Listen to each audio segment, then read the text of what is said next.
But You'll get your day. I think if you look at what's being written in the papers, suicide in this country is through the roof, and it's climbing, and it's going to climb further with financial stress and strain.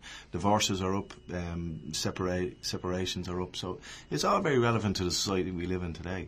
Well, there's so many organisations now. I'm just thinking of one. Aware is one of them, and there's a local one here also. And I mean, the figures are staggering.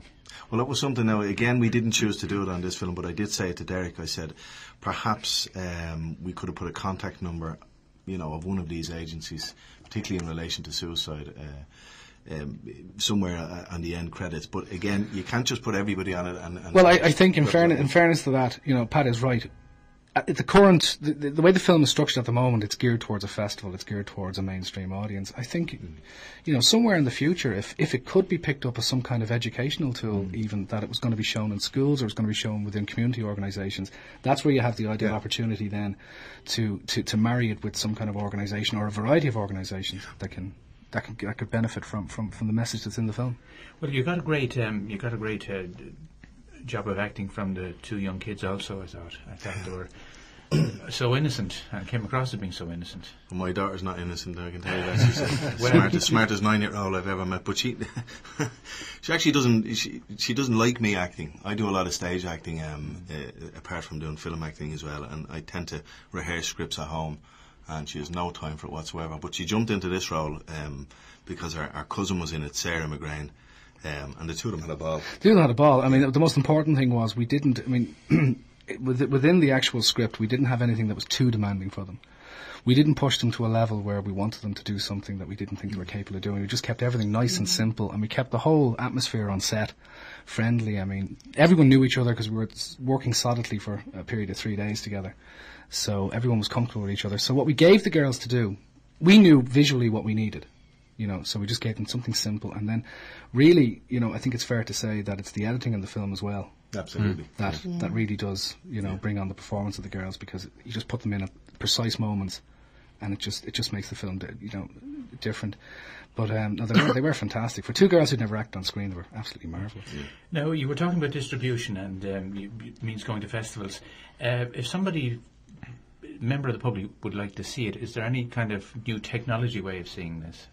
When it's done, it's tour of festivals. I mean, we have to give it about 12 months of basically entering it into various festivals. After that period of time, we would make it available online. Yeah. But unfortunately at the moment it's a prerequisite of festivals that it can't be available to view anywhere else. And of course, if it gets accepted for an Irish festival, it will get a screening here then, and we'd have dates and that posted up. We've various online. Come along and see it.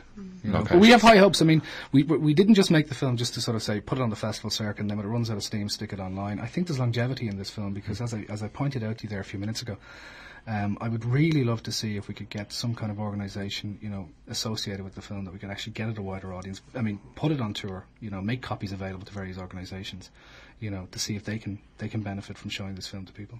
Your earlier horror movie, I've forgotten the name of it now. Deadweed.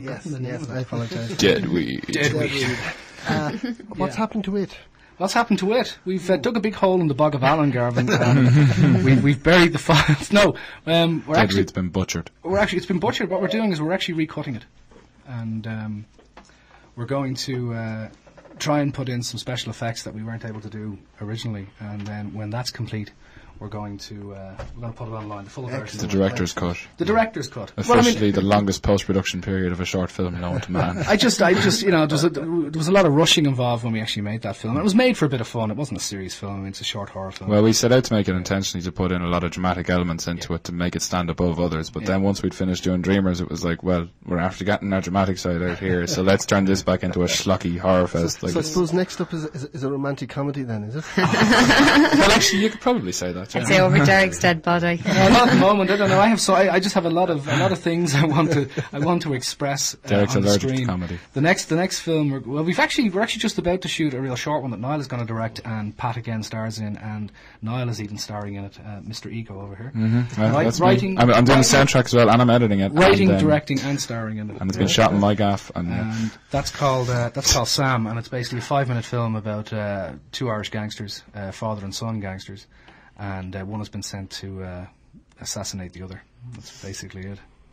Sounds interesting. Just before we finish up there, I have to ask, any influences with any of you there, either regarding photography, acting, Yeah, directing? Well, I have a huge influence. I don't think it comes across in this film. As I said, I do stage acting, but I mean, I'd be very the likes of Pacino, De Niro, those type of actors, method actors. That's sort of a particular fondness for those. And both myself and Orna have studied in some level of acting. I've done Chekhov and Stanislavski. So we're just hoping to try and bring some of that skill of the art of the craft to future productions. So. Right, I suppose that pretty much brings us to an end then. Yeah, if you want to see this film, we're probably going to have to wait till it's finished its run in the festivals, or else go to some of the festivals if it's up. You have your own website and you also have a Facebook page. Yeah, Het Wheel Pictures Facebook page. You know, if you type Het Wheel Pictures into the Facebook search engine, it'll bring you straight to That's it. And it has a- HETHWHEEL. Yeah. And, so you've been listening to Phoenix Film. We've had our special guests here, Derek, Pat, Niall and Orna, and Chris and myself are sitting in the usual chairs we look at each other from. And we'll be back next week. I presume we'll be doing I think a classic a movie review. next week, is Maybe a it? classic movie. We should have done a review We'll program. see but what happens. Really, there's going to be nothing but Harry Potter for the next God knows how many weeks. So please do a classic movie. So I think a classic movie is definitely. We can't get anybody to review the Harry Potter one. Good.